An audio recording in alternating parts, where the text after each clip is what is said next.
देखिए, वॉशिंगटन में शहबाज शरीफ के द्वारा सबसे ज्यादा जो शब्द बोले गए हैं वो है जी मालिक, सलाम मालिक और ठीक है मालिक। यही शब्द बोले गए। अगर आपको विश्वास नहीं हो रहा तो हम आपको सुनवा देते हैं। I think you should actually stand. Come, please, stand just for a second. पिछले 3-4 महीनों से राष्ट्रपति डोनाल्ड ट्रंप से अपनी तारीफ सुन रहे पाकिस्तान पर डोनाल्ड ट्रंप ने ही सरेआम थूक दिया है। अमेरिकी राष्ट्रपति डोनाल्ड ट्रंप ने सरेआम पाकिस्तान के प्रधानमंत्री शहबाज शरीफ से कहा कि खड़े हो जाओ। इसके बाद डोनाल्ड ट्रंप ने पीएम मोदी की तारीफ शुरू कर दी। डोनाल्ड ट्रंप का ऑर्डर मिलते ही शहबाज शरीफ खड़े हो गए। ट्रंप के मुंह से पीएम मोदी की तारीफ सुनते रहे। इसके बाद थोड़ा झुके, दिल पर हाथ रखा और बैठ गए। आप की सदर डोनाल्ड ट्रंप और ये तारीफें कर रहे थे पाकिस्तानी क़यादत की। पाकिस्तानी क़यादत जो इस बोर्ड ऑफ पीस के अंदर बढ़ चढ़ के आगे बढ़ी हुई है। ट्रंप ने अपने फील्ड मार्शल, ताकतवर फील्ड मार्शल का, बड़ा जबरदस्त आदमी है, ग्रेट आदमी है, उन्हें कहा। शरीफ की भी तारीफ की, गले की मिले शहबाज शरीफ मियां मुंशी से, छोटू मियां मुंशी से। और जवाब के अंदर भी वो जवाब आपको सुनाऊंगा कि मियां मुंशी शरीफ ने क्या कहा। बड़ी खुशामद भी की, बातों से मालिश भी की, लेकिन फिलहाल कुछ कॉन्क्रीट नहीं मिला। अमेरिकी राष्ट्रपति डोनाल्ड ट्रंप के इशारे पर पाकिस्तानी प्रधानमंत्री शहबाज शरीफ का हाथ बांधकर खड़ा होना सोशल मीडिया पर चर्चा का विषय बन गया है। अमेरिका में आयोजित एक कार्यक्रम के दौरान यह पूरा प्रसंग तब सामने आया जब ट्रंप ने शरीफ को खड़े होने का इशारा किया। शरीफ तुरंत हाथ बांधकर खड़े हो गए, जिसे कूटनीतिक गलियारों में पाकिस्तान की छवि के लिए अपमानजनक बताया जा रहा है। ट्रंप ने उन्हें संबोधित करते हुए कहा, ठीक है, तुम्हारी प्रदर्शनी करवा दी, अब तुम बैठ जाओ। इसके बाद शरीफ ने इधर उधर देखते हुए अपनी कुर्सी पकड़ी और बैठ गए। माना जा रहा है कि शरीफ को उम्मीद थी कि ट्रंप उन्हें तालियों की गड़गड़ाहट के बीच सम्मानित करेंगे, लेकिन ऐसा कुछ नहीं हुआ। इसके विपरीत ट्रंप ने अगले ही पल प्रधानमंत्री नरेंद्र मोदी का नाम लेते हुए कहा कि वे इस वक्त हमें देख और सुन रहे होंगे। यह टिप्पणी पाकिस्तानी नेतृत्व के लिए किसी झटके से कम नहीं थी। उसे कूटनीतिक हलकों में बेहद शर्मनाक बताया जा रहा है। खास बात यह रही कि ट्रंप ने शरीफ के साथ ही पाकिस्तान के सेना प्रमुख आसिम मुनीर का भी जिक्र किया और उनकी तारीफ की। इससे साफ हो गया कि ट्रंप पाकिस्तान की राजनीतिक और सैन्य संरचना से भली भांति परिचित हैं। तो वो जो उसको जिसको मानता है उसको मानता है, सलूट मारा है। उसी तरह से जो मानता है ना, वो भाई ट्रंप को मानता है कि हमारा मालिक है तो मानता है, जो नहीं मानते हैं वो नहीं मानते।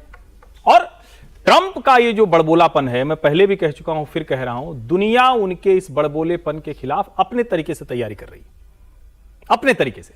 उनको जब मन करता, हर दिन, आज भी सुबह उठ के वही वाला जो आपने बताया कि 11 कितने जहाज, अच्छा वो हर बार गिनती भी लहरा जाती है, कभी 7, कभी 8, कभी 11। और ये सब करते हुए पता नहीं वो अभी लग भले रहा है, लेकिन मुझे लगता है कि वो अमेरिका का बड़ा नुकसान कर रहे हैं। पाकिस्तान वो ठीक है, वो एक बढ़िया आदमी मिल गया है, अपने घर के बाहर दरवाजे पे दरबान बैठा हुआ है, चौकीदार जो भी कह ले, वो बैठा हुआ है अपना। लेकिन ओवरऑल अगर कहें तो अमेरिका की प्रतिष्ठा का नुकसान कर रहे हैं, अमेरिका की जो हनक है उसका नुकसान कर रहे हैं, और दुनिया के देश इसको देख रहे हैं कि डोनाल्ड ट्रंप किस तरह से अमेरिका की उस पावर का दुरुपयोग कर रहे हैं। मैंने पाकिस्तान के एक जर्नलिस्ट की आज बात सुनी, वो ये कह रहे थे कि हमने ये तो आर्ट में मास्टरी कर लिया कि ट्रंप को खुश कैसे करना है, बस हम ये नहीं समझ पा रहे कि ट्रंप से अपना फायदे के लिए क्या करना है। डोनाल्ड ट्रंप का second phase Gaza board of peace, America की दारुल हुकूमत वॉशिंगटन डीसी में मुनक्किद किया गया। गले भी मिले और तारीफें भी की।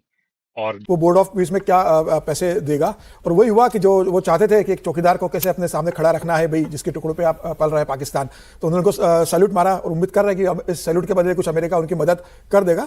भारत की भूमिका भी बहुत महत्वपूर्ण रही है। भारत अभी तक जरूर दूर रहा था, लेकिन एक ऑब्जर्वर के रूप में जब भारत शामिल हुआ, और अभी दैनिक भास्कर ने खबर खरी कि 1.5 लाख करोड़ का डेवलपमेंट के लिए भारत ने पैकेज, गाजा के डेवलपमेंट के लिए, हाँ गाजा का डेवलपमेंट, हाँ 1.5 लाख करोड़ की घोषणा की भारत ने वहां पर कि हम गाजा डेवलपमेंट के 1.5 लाख करोड़ रुपए देंगे। तो इस वक्त आगे 11 जहाज गिरे, क्योंकि 7 तो इंडिया के हो गए। इंडिया कहता था 5 पाकिस्तान के, तो क्या पाकिस्तान के भी जहाज गिरे थे? हमें नहीं पता फिलहाल। मगर ट्रंप ने एक और लेयर डाल दी है इस एब्सर्ड, वो क्या अजीब तमाशागिरी के अंदर।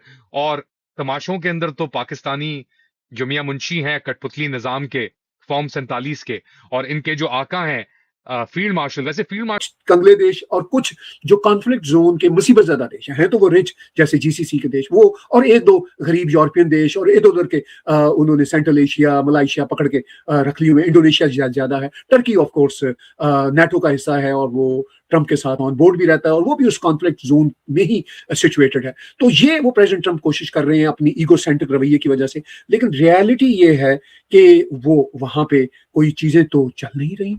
खास विश्वास। अब बहरहाल अगर ये पीस वहां पे एस्टैब्लिश करने में कामयाब हो जाते हैं तो ये एक अच्छा क्रेडिट है प्रेसिडेंट ट्रंप के लिए, लेकिन ये सारे के सारे देश टॉयलेट पेपर की तरह यूज होने वाले हैं।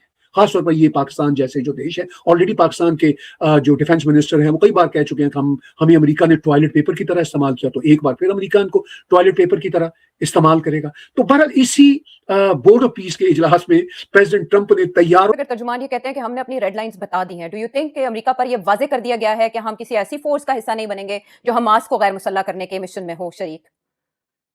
आयशा, हम कौन होते हैं रेड लाइन बताने वाले? हम कौन है?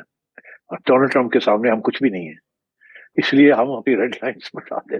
हम रेड लाइंस का लफ्ज इस्तेमाल नहीं करना चाहिए, हमें इनको कहना चाहिए हमारी मजबूरियां हैं कि हम अपने अवाम के खिलाफ वो सारा हम तोड़ जाएंगे अगर हमने इस किस्म की कोई चीज की।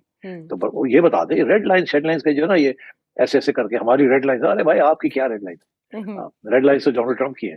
तो आप सो फार सो गुड, बड़के मारने की जरूरत नहीं है, play it cautiously and carefully.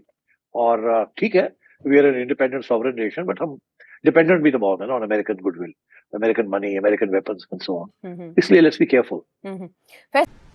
Potentially averted loss of tens of millions of people.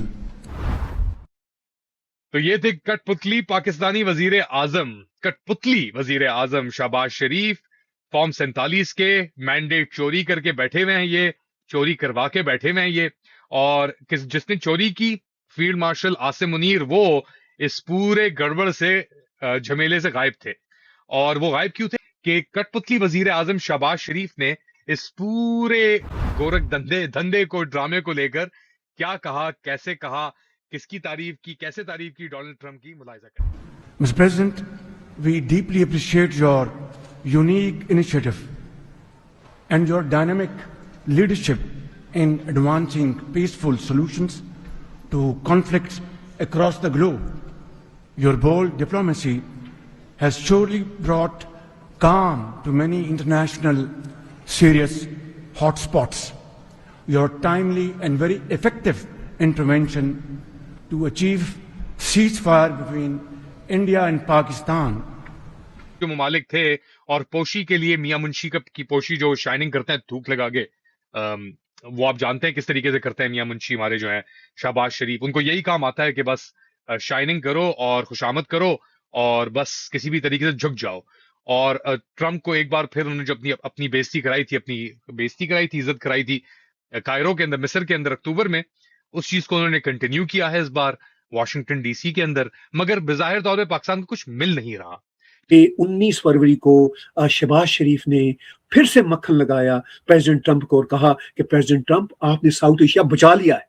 क्योंकि प्रेसिडेंट ट्रंप इस तरह की बातें सुनना चाहते हैं, उनको अच्छा लगता है। और ये जो है साइकी या जो साइको एटीट्यूड है ट्रंप का, वो पाकिस्तानियों ने पकड़ लिया हुआ है। तो वो उसको बार बार मक्खन लगाते रहते हैं, पंप करते रहते हैं ताकि वो खुश रहे। क्या कहा? ये अपनी स्टेटमेंट में मान रहा है कि मैंने मिलियंस और मिलियंस लोगों को बचाया। अब 2026 का साल चढ़ चुका है, दूसरा महीना है और अक्टूबर के महीने में फिर से नोबेल प्राइज मिलना है। जो नोबेल प्राइज इनको वेनेजुएला की ऑपोजिशन लीडर दे गई थी कि प्रेसिडेंट ट्रंप ये आपको मिलना चाहिए था, मुझे क्यों मिल गया, मैं आपके हवाले करती हूँ। तो नोबेल प्राइज कमेटी ने कहा कि भाई हम इस तरह की ट्रांसफर को मानते ही नहीं है। तो अब अगला जो साल है फिर ये जो शहबाज शरीफ जैसे बचुंगड़े हैं ये वही चूरन चटाते रहेंगे। और प्रेसिडेंट ट्रंप एक ईगोसेंट्रिक नार्सिसिस्ट आदमी होने के नाते वो चूरन या वो अफ्यूम चाटता रहेगा। लेकिन एक बात याद रखिए, प्रेसिडेंट ट्रंप कोई इतने भी बच्चे नहीं है, ईगोसेंट्रिक हैं, नार्सिसिस्ट हैं, स्टबर्न हैं अपनी जगह पे, मगर वो इनको चूरन ऐसा चटा रहे हैं कि आने वाले दिनों में पाकिस्तान को खासतौर पर पता चल जाएगा जिस तरह के भार इनके ऊपर पड़ेंगे तो इनके लिए मुश्किल हो जाएगा। 12 प्रेसिडेंट ट्रंप ने इस मौका पे क्या कहा कि फील्ड मार्शल क्यों उनके बहुत ही प्यारे शख्स हैं या शहबाज शरीफ क्यों हैं, और वो इनको कुछ ज्यादा नहीं जानते थे, प्राइम मिनिस्टर मोदी को तो जानते थे। तो इस तकरीब में उन्होंने ये भांडा भी फोड़ दिया कि मैं तो आप लोगों को इस मई 7 और 10 के कॉन्फ्लिक्ट के बगैर जानता भी नहीं था। सुन लीजिए प्रेसिडेंट ट्रंप ने क्या कहा। तो सुन रहे हैं आप कैसे तारीफ के कसीदे पढ़ रहे हैं। ट्रंप को नोबेल मिले लेकिन शहबाज शरीफ को चमचागिरी में इंटरनेशनल मेडल जरूर मिलना चाहिए, उन्होंने प्रूव कर दिया। लेकिन अमेरिका में सीनियर सर्वेंट बनने की जुगत में लगे शहबाज शरीफ को आज ख्वाजा आसिफ का हालिया बयान सुनना चाहिए, जहां वो खुद बता रहे हैं कि अमेरिका नौकर बनाने के नाम पर टॉयलेट पेपर बना देता है। तो देखिए, शहबाज चंद डॉलर्स के लिए वॉशिंगटन में उठक बैठक लगा रहे हैं। मुल्ला मुनीर की सेना घुटनों के बल बैठी हुई है, तो वहीं पंजाब प्रांत की मलिका मरियम अरबों के विमान पर सवार हो चुकी हैं। राजनीतिक विश्लेषकों के मुताबिक ट्रंप का यह बर्ताव दिखाता है कि वह अच्छी तरह समझते हैं कि पाकिस्तान में असली ताकत सेना के पास है और शहबाज शरीफ की हैसियत सिर्फ औपचारिक है। ट्रंप के इस व्यवहार ने एक बार फिर साबित कर दिया कि अंतर्राष्ट्रीय मंचों पर पाकिस्तान की छवि कमज़ोर हो चुकी है, जबकि भारत की बढ़ती कूटनीतिक पकड़ लगातार मजबूत हो रही है। बहरहाल, इस पूरे प्रकरण ने यह सवाल खड़े कर दिए हैं कि क्या पाकिस्तान को अपनी कूटनीतिक रणनीति पर फिर से विचार करने की ज़रूरत है या फिर अंतर्राष्ट्रीय संबंधों में उसकी यही स्थिति बनी रहेगी। आप लोग इस विषय पर क्या सोचते हैं, ज़रूर बताइएगा। आपको वीडियो पसंद आया होगा तो लाइक, शेयर और सब्सक्राइब ज़रूर करें। जय हिंद, जय भारत।